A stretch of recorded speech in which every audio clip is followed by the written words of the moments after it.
After the Cold War, NATO kept on its eastward expansion, which greatly stirred up the nerves of the Russians. Putin asked many times about the same question. Russia did not put any bomb at the gate of America. Why did America and NATO squeeze Russia so harshly? The Ukraine President Zelensky recently said he was no more interested in joining NATO, for he had asked so many times about this question and got no answer. Even not enough assistance from America or NATO. He wondered why NATO was so powerful and did nothing in Ukraine-Russian crisis. But just wait and see the weak and small Ukraine being bullied by a North Pole bear. Neither America nor NATO directly engaged in Ukraine's military conflicts with Russia and just provided some weapons and equipment to wear down the military power and morale of Russian troops. Hopefully by street fight and guerrilla war or prolonged confrontation to make Russia boxed in. Obviously, the reason why America and NATO did not send troops to Ukraine is that Ukraine is not a member of NATO, and no excuse for military assistance. Yet, is it true? Do you think NATO played a role? If the opponent is not the strong Russia, what will America and NATO respond? People should remember that before the collapse of the Soviet Union, Yugoslavia began its split and civil war.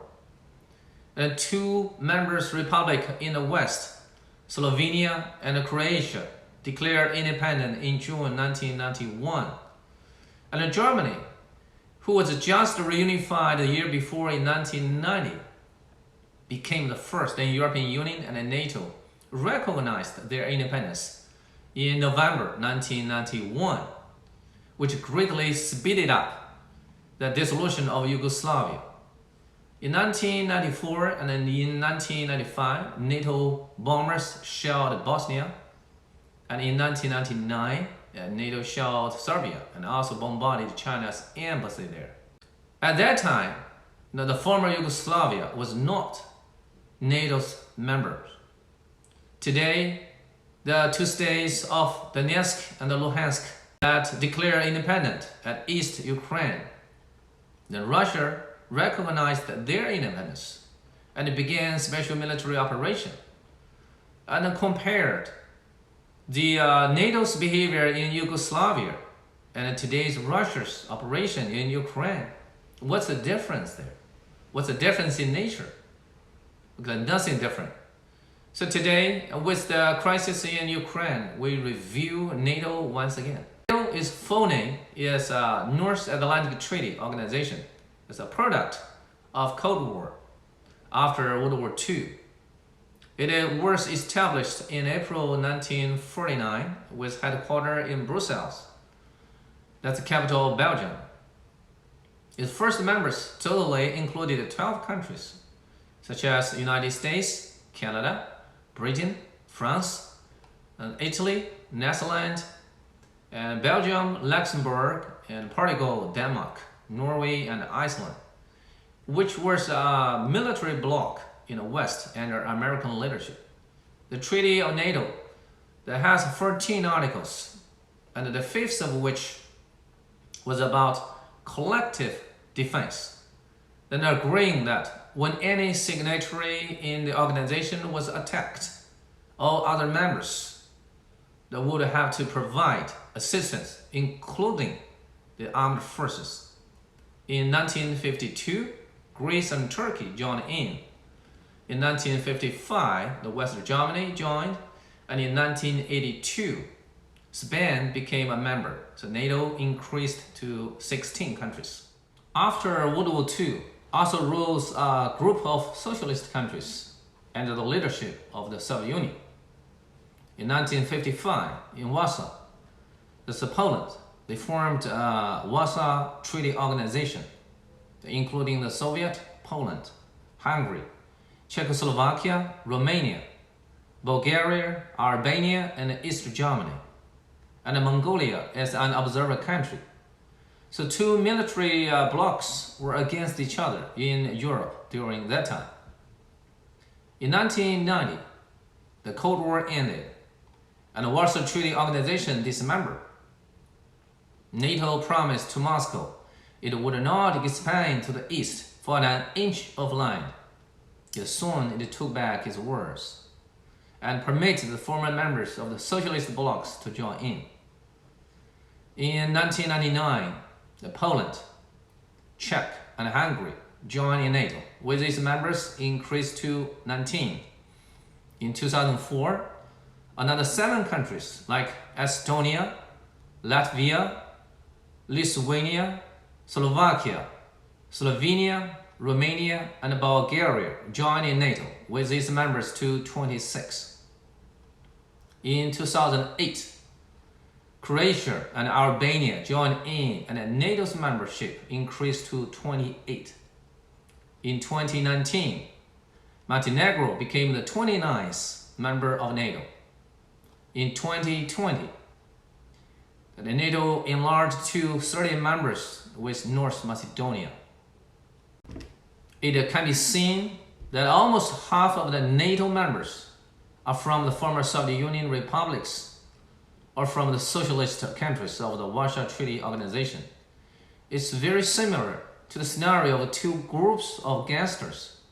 At the beginning, they stood off with both sides of 16 members. Then later, in one group, rebels happened, and 14 of its members joined in the other side, leaving the lonely gangster leader or mafia boss. Nowadays, the enlarged group of the gang with 30 members gather and challenge at the gate of the lonely mafia boss. What will he do? Give in, give up, tolerate, or take arms to fight back for his safety and honor? It is the same scenario for today's Russia to NATO. The dissolution of the former Soviet Union. The former Soviet Union consists of 15 members. In 1990, the 3 countries are Baltic Sea, Lithuania, Latvia, and Estonia declared independent, and they joined NATO in 2004. In 1991, the East Slavic countries of Russia, Belarus, and Ukraine became independent, and Ukraine asked to join in NATO. The 5 countries in Central Asia that got independent, they are Kazakhstan, Tajikistan, Uzbekistan, Kyrgyzstan, and Turkmenistan.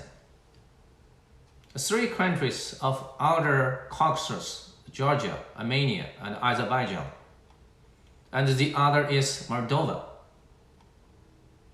After the collapse of the Soviet Union, what happened about the related crises and wars? In February 2022, Ukraine military clashes with Russia. In August 2008, during Beijing Olympic Games, there occurred military clashes between Russia and Georgia. And we know Georgia is the hometown for former Soviet leader Stalin. And in the north of Georgia, the area of South Ossetia and Abkhazia also declared independent in 1991, and Georgia sent troops to crack down during Olympic Games. And Russia sent troops for assistance and also recognized their independence. In September 2008, Georgia broke off foreign relations with Russia. Between Armenia and Azerbaijan and Outer Caucasus, they fought many times in history for the territory of Nagorno-Karabakh. After the collapse of the Soviet Union, this area had been in a state of war, and the latest happened from July to November in 2020. And then the breakup of Yugoslavia. In 1991, Slovenia and Croatia and Macedonia announced independence from Yugoslavia, and they gradually joined in NATO, including Slovenia in 2004, Croatia in 2008, and Macedonia in 2020. In 1992, Bosnia-Herzegovina declared independence. In 1995, Serbia and Montenegro established a state union. In 2006, Montenegro got independent and later joined in NATO in 2019. In 2008, Kosovo declared independent. And after breakup of the Yugoslavia, the related crises, clashes, and wars. The War of Bosnia. From April 1992 to December 1995, the Dayton Agreement totally resulted in 200,000 casualties and 2 million refugees, and also happened the unhuman Srebrenica massacre in July 1995 to civilians, including women and children. The War of Yugoslavia Union or Kosovo from 1996 to 1999 between the Serbians and Albanians who sought for independence in Kosovo, including NATO's joining in the war in March to June of 1999. The 13 countries of the 19 NATO members directly engaged in the war, and another 6 provided logistic assistance.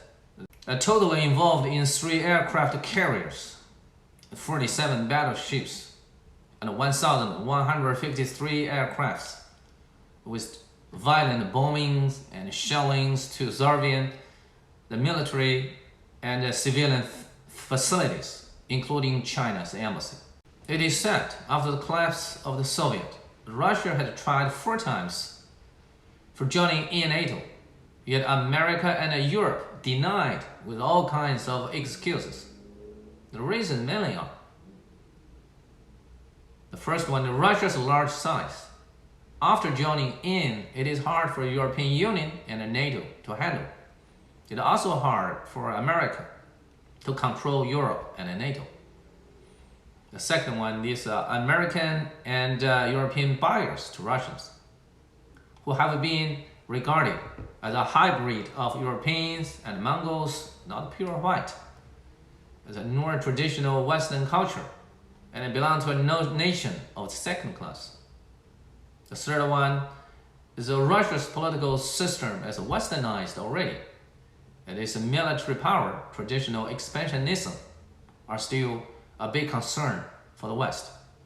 The first is, if Russia joined NATO, then NATO would lose its supposed enemy and goals, and then its being and existence would be a problem. It's unnecessary or unrisky. It can be seen that the policymakers of the West were very nearsighted, and without big vision, international system or frame, losing the opportunity to take and keep Russia in Western orbit or sphere. The US well-known diplomat George Kennan said, "The most fatal mistake for America after the Cold War is NATO's eastward expansion, which pushed away the Russia that had tried to embrace the West and then turned it to be the biggest enemy once again." NATO had planned to take Georgia in outer Caucasus into its membership. Yet in 2008, the Russia's military operation in Georgia cut off this possibility. This time, the NATO enticed Ukraine to join in, and results in military clashes between the Ukraine and Russia. And NATO is strong and powerful, yet it doesn't have to be so reliable to Ukraine. And Ukraine might be a victim this time for NATO's eastward expansion. And thank you very much for your time and watching. And see you next time. Thank you, bye.